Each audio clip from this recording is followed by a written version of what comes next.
Bienvenue dans Inside Extra Time, l'espace offert aux populations et aux internautes pour poser toutes leurs préoccupations au ministre de la Santé, séquence exclusivement diffusée sur les réseaux sociaux. Monsieur le ministre, bienvenue. Merci. Nous partons sur la page Facebook du gouvernement guinéen où Cissé Saïdou vous pose cette question. Il souhaite savoir, depuis votre arrivée à la tête de ce département, quelles sont les avancées significatives que l'on peut constater aujourd'hui. Vous savez, suite au constat que le président de la République a lui-même fait sur les faiblesses de notre système de santé, il m'a instruit, dès ma prise de fonction, à foncer immédiatement sur le renforcement du système de santé. Donc, si vous regardez du point de vue prévention et lutte contre la maladie et des situations d'urgence, si vous vous rappelez, dès le début de cette année, il y a eu une résurgence d'Ebola chez nos voisins en Sierra Leone. Donc c'est un véritable test pour nous. Nous avons mobilisé toutes nos équipes et nous sommes allés à la frontière. Et en tout cas, le dispositif que nous avons mis en place a marché, il a fonctionné, il a empêché, n'est-ce pas, la maladie de traverser chez nous. Et malheureusement, nous avons eu cette résurgence à Koropara qui n'était pas due vraiment à une nouvelle chaîne fraîche, mais plutôt, comme je disais tout à l'heure, à la persistance du virus dans les fluides biologiques d'un individu. Heureusement, cette épidémie a été rapidement gérée et maîtrisée. Et donc, du point de vue acquis, du point de vue réforme, nous avons un dispositif de surveillance efficace qui a été mis en place et qui part du niveau communautaire.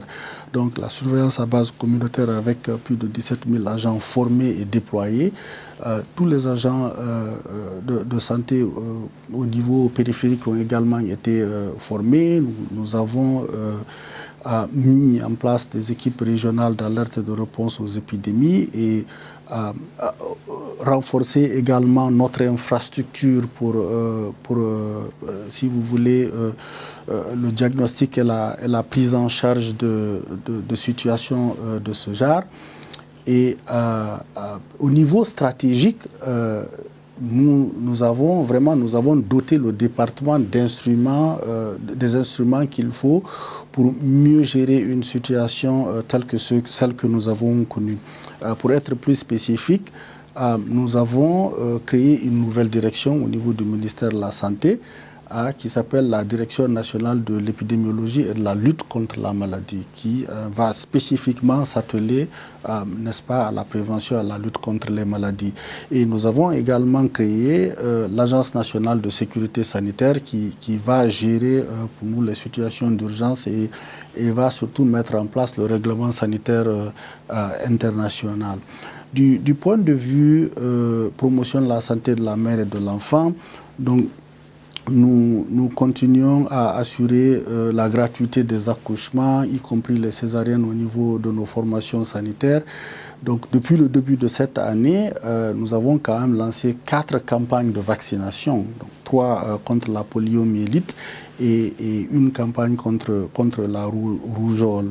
Plus de 11 millions d'enfants ont été vaccinés au cours de ces campagnes.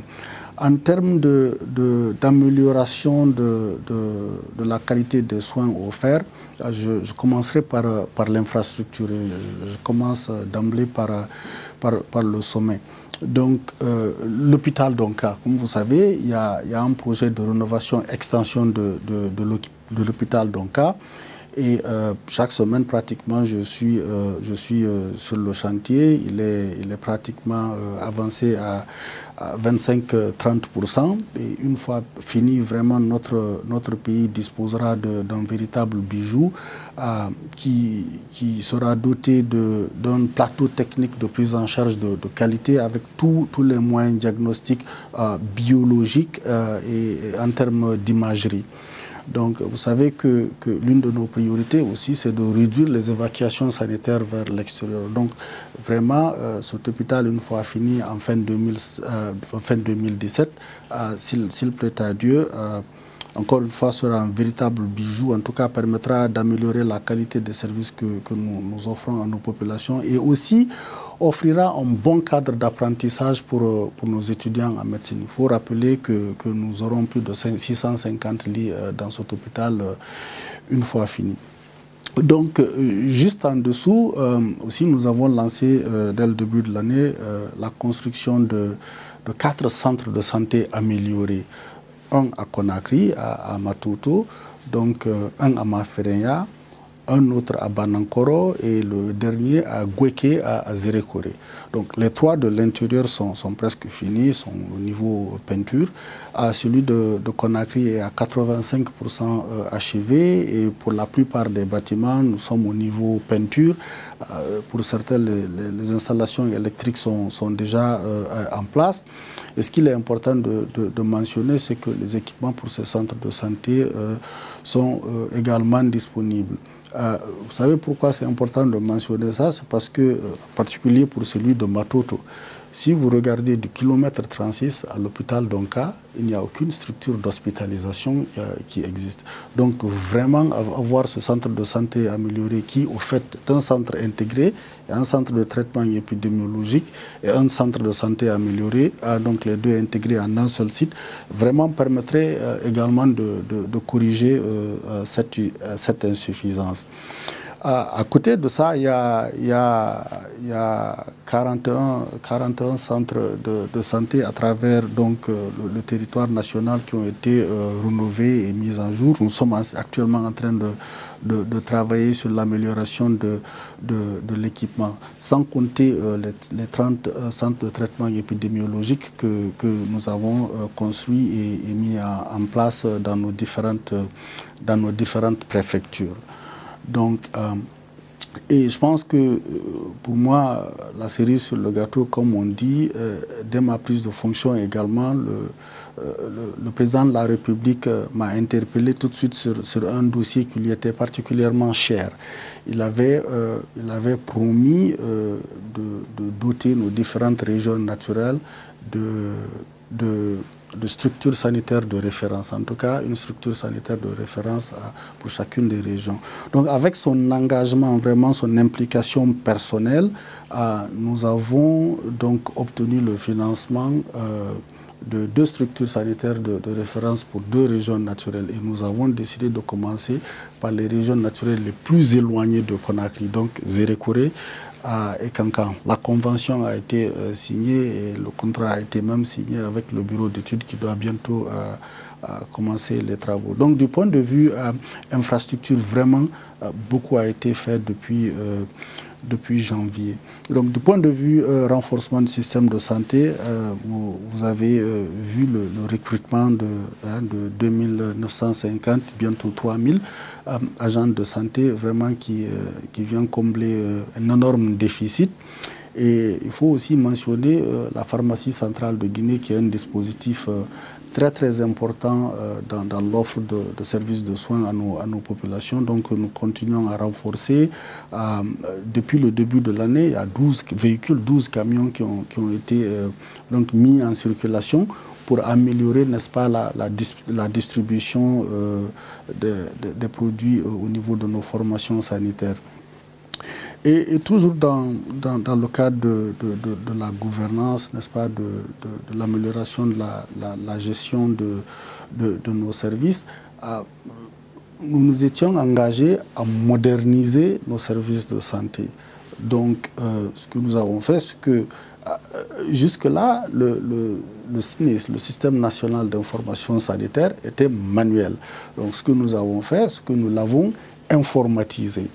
Et nous avons adopté un logiciel qui est connu sous le nom de DHIS2, qui est celui qui est utilisé dans toute la sous-région, en fait, partout jusqu'en Afrique de l'Est, qui est le logiciel le plus indiqué pour gérer un système national d'information sanitaire. Donc, le paramétrage est fini. Nous avons déjà formé les différentes formations sanitaires de la capitale et nous comptons vraiment déployer ce logiciel rapidement sur l'ensemble du territoire.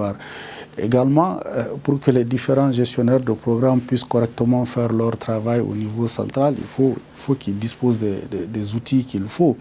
Donc, après, disons 3 mois après notre prise de service, nous avons quand même, avec l'aide des partenaires, nous avons amené l'Internet au niveau du ministère de la Santé.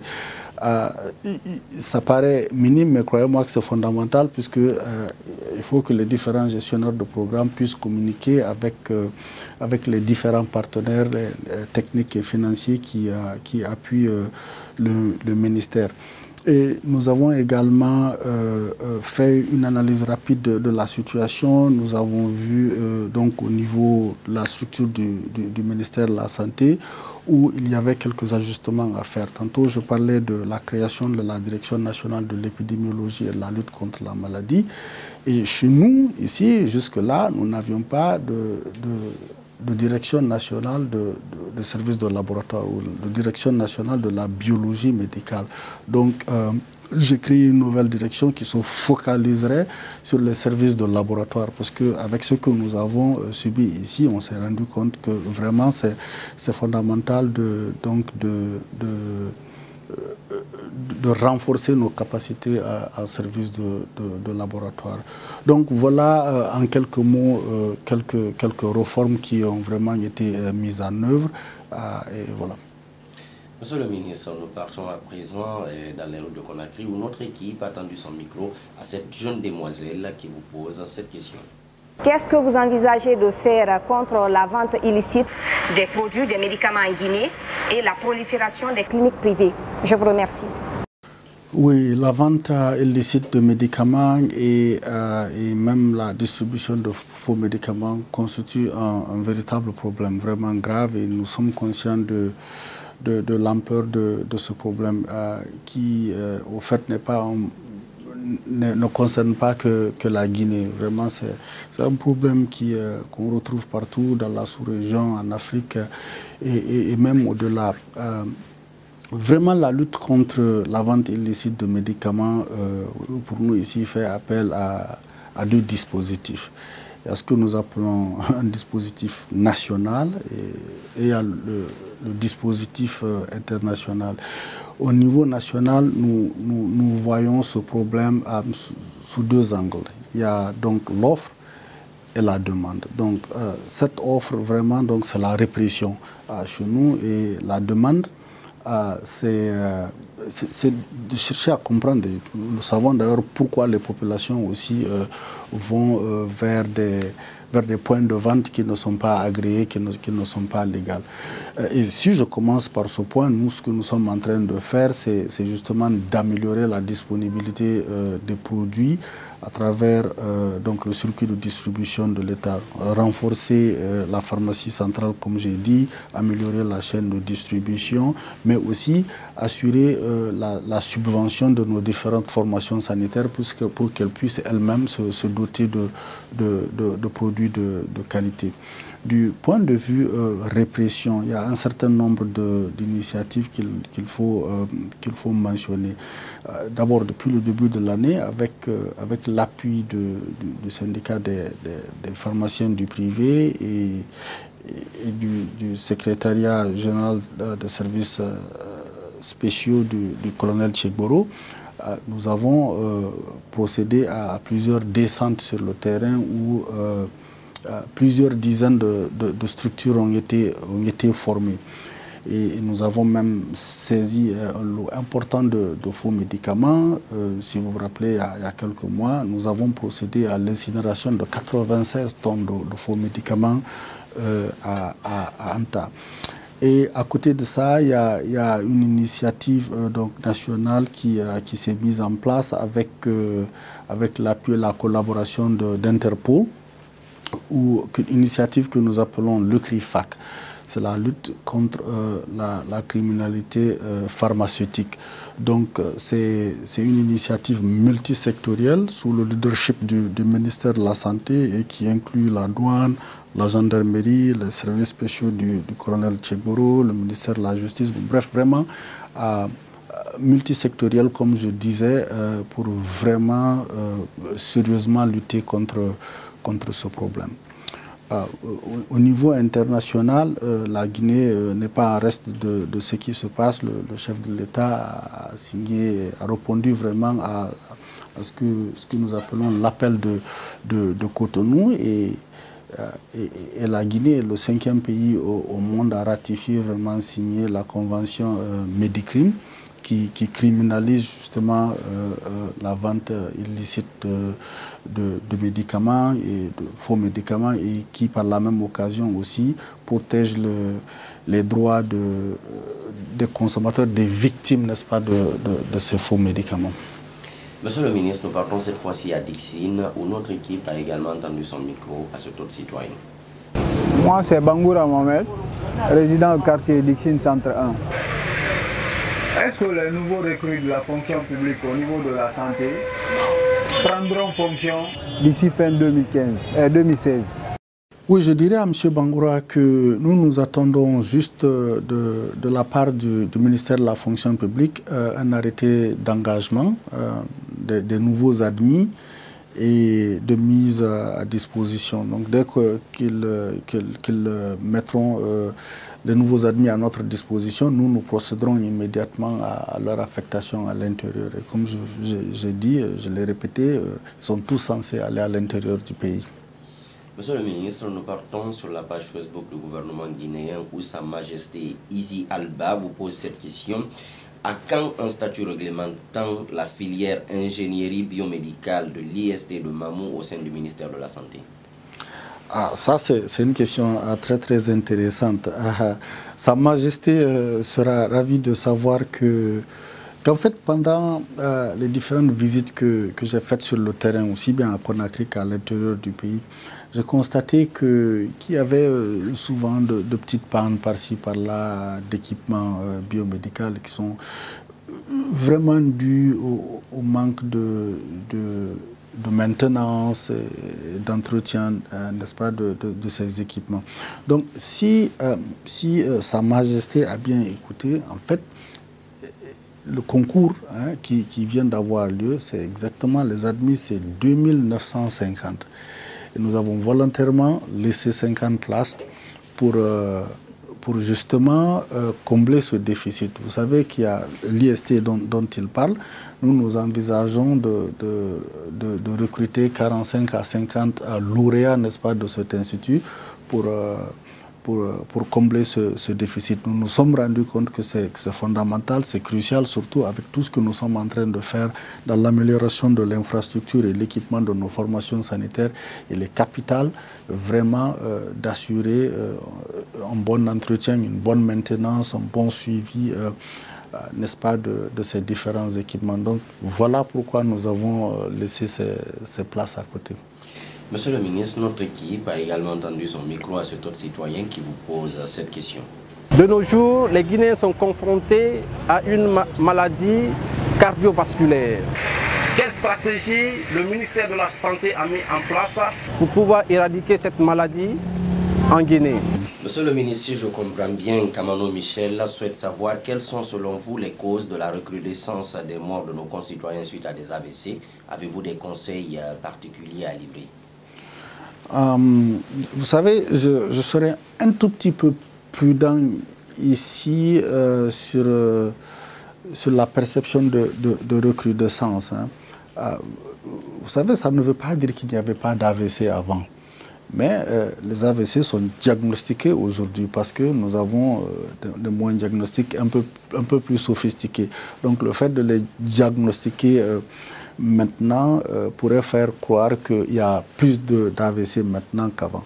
Attention, ça ne veut pas dire qu'il n'y a pas plus d'AVC maintenant. Je veux juste nuancer un petit peu, je veux juste apporter cette précision.